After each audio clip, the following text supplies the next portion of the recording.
आईनी हिंदी के एक नए एपिसोड में आपका स्वागत है। एक नए वीडियो में आज हम पहले बात करने वाले हैं TU-160 के बारे में।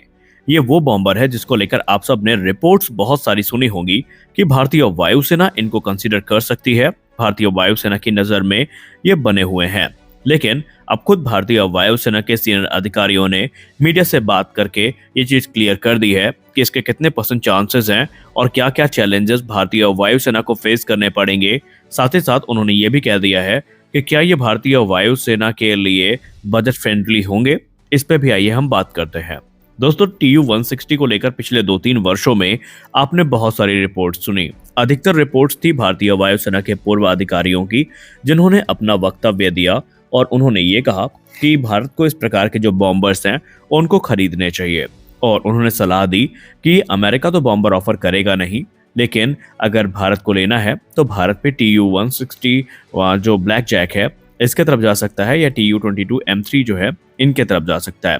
बीच में जब B-1 बॉम्बर भारत आया था तो उससे भी इंडियन एयरफोर्स का नाम जोड़कर देखा गया था। खैर, ये सारी बातें ठंडे बस्ते में चली जाती हैं और बीच बीच में इनको लेकर रिपोर्ट्स आती रहती है कि रशिया इनडायरेक्टली भारत को ये ऑफर कर रहा है। और उसके पीछे का तर्क ये दिया जाता है कि अगर इस प्रकार के बड़े बॉम्बर्स भारत ने ले लिए तो भारत के लिए बहुत ज्यादा ये बेनिफिशियल साबित होंगे, क्योंकि अगर हम TU-160 की बात करें तो इसको ब्लैक जैक या फिर व्हाइट स्वान के नाम से जाना जाता है। और ये सबसे पावरफुल और सबसे ज्यादा दूरी तक मार करने वाले जो स्ट्रेटेजिक बॉम्बर्स में है इनकी गिनती भी होती है। इनके एडवांस कैपेबिलिटी का अंदाजा इसी से लगा सकते हैं कि ये अलग अलग रेंज की न्यूक्लियर और कन्वेंशनल म्यूनिशन को डिप्लॉय कर सकते हैं लॉन्ग रेंजेस पे। लेकिन इसके साथ ही साथ एक चीज जो हमें नहीं भूलनी चाहिए वो है इनका प्राइस।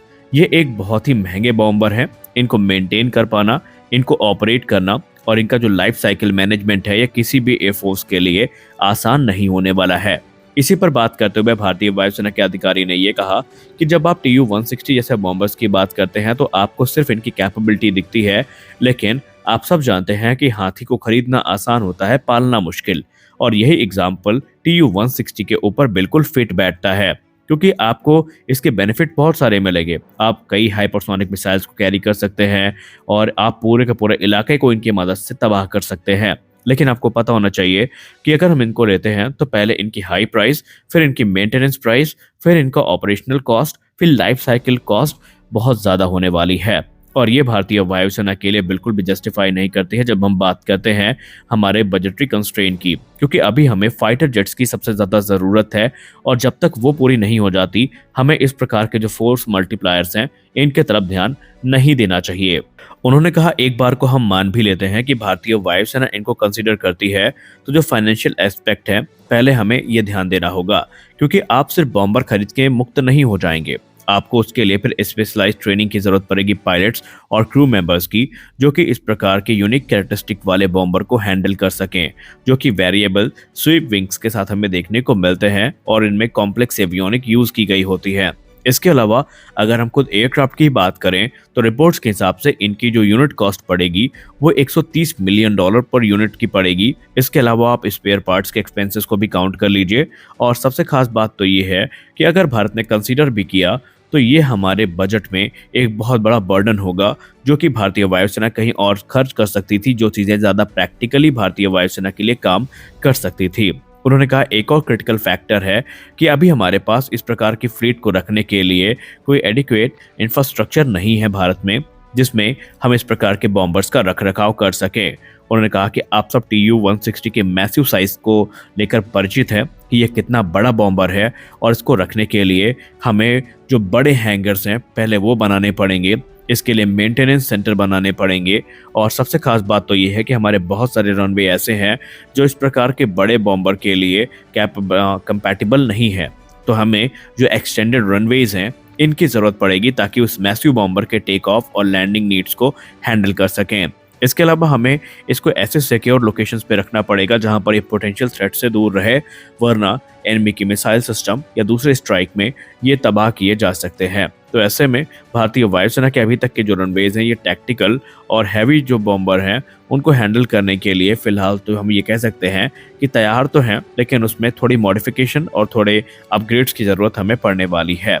और अगर हम मौजूदा बेसिस की बात करें तो हमारे पास चुनिंदा बेसिस ही ऐसे हैं जहां पर इस प्रकार के हैवी बॉम्बर्स को हम रख सकते हैं। तो चीज़ें क्लियर हैं कि इस प्रकार के बॉम्बर्स की तरफ जाना, यानी हम जो बजट है उसको हमें एक्सटेंड करना पड़ेगा और उसके बाद ही जो चीज़ें हैं वो आगे बढ़ पाएंगी। तो उन्होंने ये भी सलाह दी कि बॉम्बर से अच्छा है कि जो बिलियंस ऑफ डॉलर हम बॉम्बर के ऊपर खर्च करने के बारे में सोचें, उससे अच्छा है कि उन्हीं बिलियंस ऑफ डॉलर को हम या तो अपने इंडिजिनस फाइटर जेट प्रोग्राम में इन्वेस्ट करें, या फिर हम एमआरएफए के अंतर्गत जो चीज़ें हमें हमें खरीदनी है, हमें करनी है, हम उस पर फोकस करें।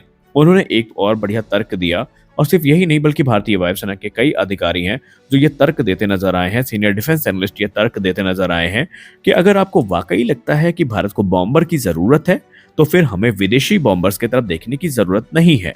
उन्होंने कहा कि घातक प्रोग्राम अपने फाइनल जो कह सकते हैं रूप है उसको प्राप्त कर रहा है।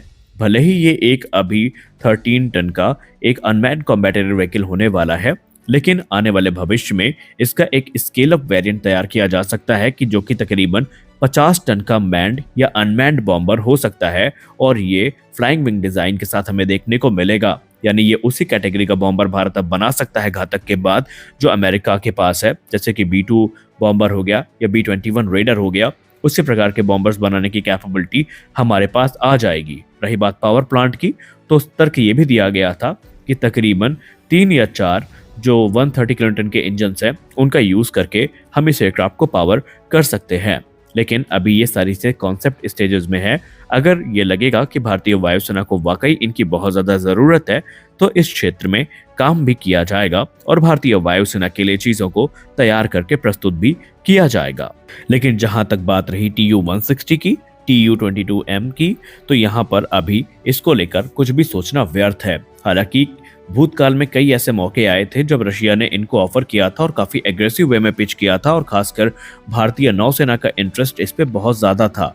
और एक बीच तो र्यूमर ये भी आ गया था कि भारतीय नौसेना तकरीबन एक स्क्वाड्रन TU-22 की जो है वो खरीदने वाली है। लेकिन बाद में इन र्यूमर्स से पर्दा हटा और ये पता चला कि भारतीय नौसेना ऐसे किसी भी प्रोक्योरमेंट प्रोग्राम को लेकर आगे नहीं बढ़ रही है। तो आपको क्या लगता है कि वाकई अगर रशिया कभी भारत को ऑफर करेगा ये, तो भारत को लेना चाहिए?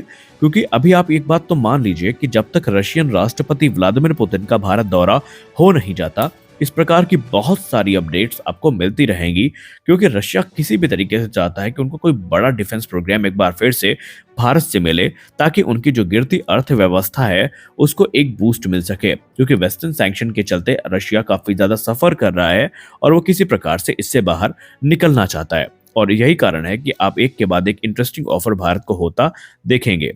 तो आज के इस वीडियो में बस इतना ही। मिलते हैं अगले वीडियो में कुछ और अपडेट्स के साथ। तब तक के लिए जय हिंद।